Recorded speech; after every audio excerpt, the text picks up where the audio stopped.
પારડી તાલુકાના જમીન પ્રકરણમાં સર્વે નંબર 73-12માં અગાઉ કારમાં અજાણ્યા 15 થી 20 ઇસમો હથિયાર લઈ દેસાઈ પરિવારની જમીનમાં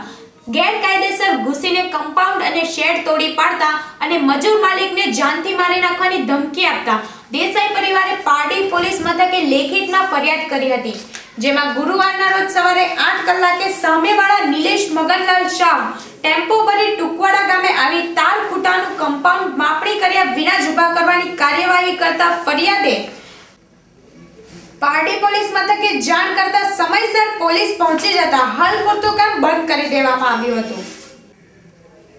પારડી તાલુકાના ટુકવાડા ગ્રામ પ્રકરણમાં ફરી ગુરુવારના રોજ સવારે નિલેશભાઈ મગનભાઈ શાહ ટેમ્પામાં મજૂરો લાવી તાર ખૂટાનું કામકાજ સરકારી સર્વેની કામગીરી વિના શરૂ કરી દેતા ફરિયાદી કાર્તિક દેસાઈએ પારડી પોલીસ મથકે જણાવતા પારડી પોલીસ સમયસર પહોંચી જતા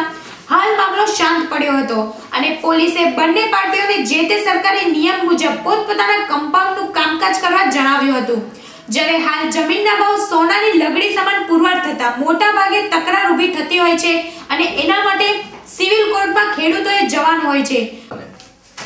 પરંતુ દાગ ધમકી અને જાનથી મારી નાખવા સુધીની નોબત ઊભી થાય ત્યારે પોલીસે કાયદો અને વ્યવસ્થા જાળવવા માટે સ્થળ ઉપર દોડી ગઈ હોવાનું અને મામલો કાબૂમાં લઈ કામકાજ અટકાવ્યું હોવાનું ફરિયાદીએ જણાવ્યું હતું।